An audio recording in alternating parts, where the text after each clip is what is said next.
So we have a 2016 Sentra here, Nissan Sentra, that we're working on getting the evap out. Which is located where? The evaporator is located in this box here. So we have to literally get this box out.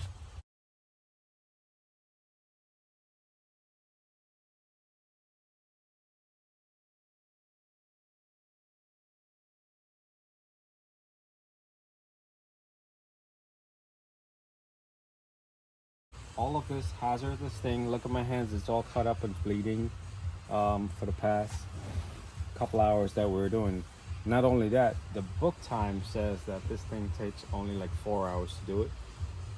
We've already been in this car for over 4 hours trying to get all of this stuff out. There's wire harnesses that's in the back there. Have no idea how I'm gonna get my hands to disconnect it. Those big hands? Yeah. Not working. I got that one out, fought this one. So this one here, this brown clip right here, that's the lights on it. So my camera's better. They've decided to put the plug or the clip upside down. So literally, check this out. I could get to it from here. The clip is upside down, so you plug it in upside down. So smart ones, how are you supposed to get to it with the thing upside down other than trying to break it? And someone that doesn't have any experience or very new to this, this customer would have nothing but squeaks and rattles and issues after this job is done because of such a pain in the ass that to get to it. We're currently trying to get this out. All the bolts are out.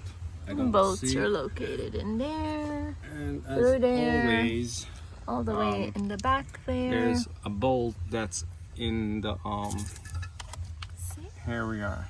This guy right there. Right there. It's bolted on from the outside of the firewall. So now we're gonna have to go take in the back there. Yeah. We're gonna have to go take the cowl off, the wiper motor, so we could get to that bolt before this thing moves. Sweet. The extent of this? Yeah, it's just 30 pounds of electronic steering. That's just more stuff to cut yourself up. My hands are burning from little cuts and Yeah. let's get to, we've got to get to that guy right there. Where is it? He is right in there. Right. That There. green looking guy right there. Right. So we've got to get to that in There. order for us to move it. Fun, fun, fun. All right, so now that we have the bolt that was coming from the outside of the car in, all loose out, and the brackets and everything else, and the set screw for the spacer of the to hold the rebar in. All of that's out. All the out, and we got the connector that it was literally impossible to get to all the way in the back there. When everything's together, I don't know if you could, how are we going to service this part in the car? I'm thinking you probably have to do the same thing to service it, and that sensor, or that's an actuator for a blend door. So good luck to if this thing fails. You'll have to do all of this just for $100 sensor. That's crazy. Okay. But Right now, where are we? it's all loose, and we're hopefully ready to get it out. I'm not Okay, sure if I let's do have it. anything underneath that needs to get plugged out or not. Hopefully not. Yes, I do. I forgot the drain hose. I took it out and I plugged it back in for whatever reason. Got it? Yeah. Yeah. Look at that. Easy peasy. Just like that. Oh, we're leaking. Careful. All right, so there it is. So we have cabin filter here. It is very important that you change it. Look at It's the that. same thing like when you have a house air conditioning system that you have to change it out. That So is this is disgusting. what you're breathing in. Cool stuff. That's why people have allergies and they don't know why when they go in a car. Because they don't want to change the cabin filter.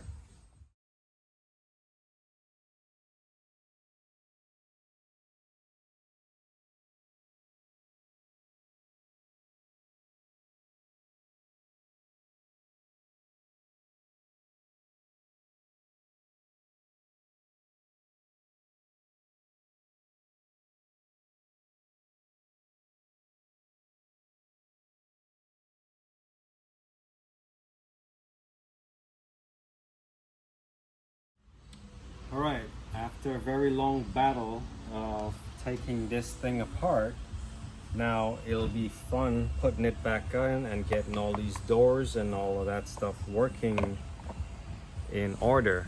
So yeah, here's the part that we needed to get out.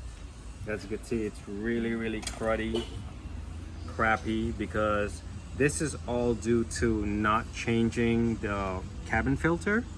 If all this stuff build up, causes corrosion and causes mildew and so on and so forth, and it just made the evaporator leak.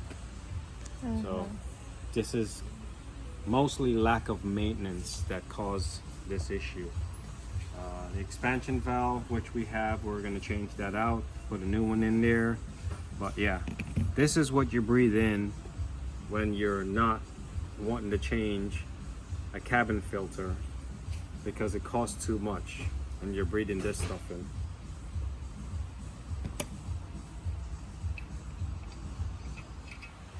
Alright, so we have our heater core and heater box assembly back together.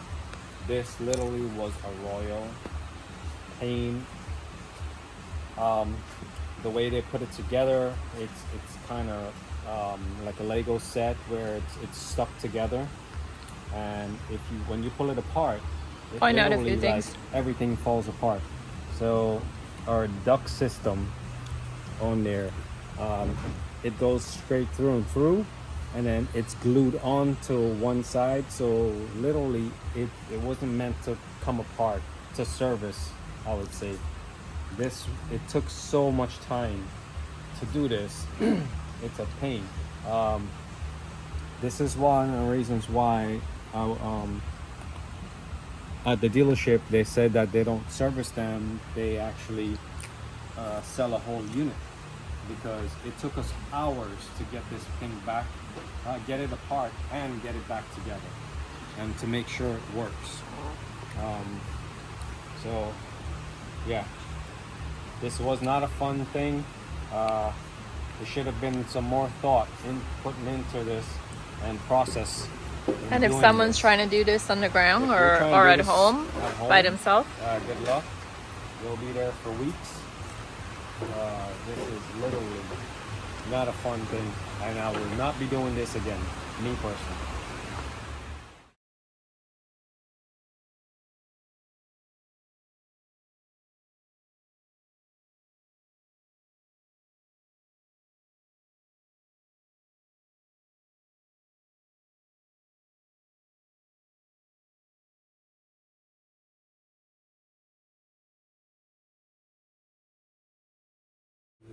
So on our Sentra, we've got the dash put back in with all the harnesses and everything. We have no lights on our dash. Everything looks good. We've got radio, everything works, AC's working, and here we are. We just cranked it up, and our temperature is just bottling down. So I think this one's good to go. We're gonna go for a quick test drive and make sure everything's good, and then we'll send it on its way. So we got AC.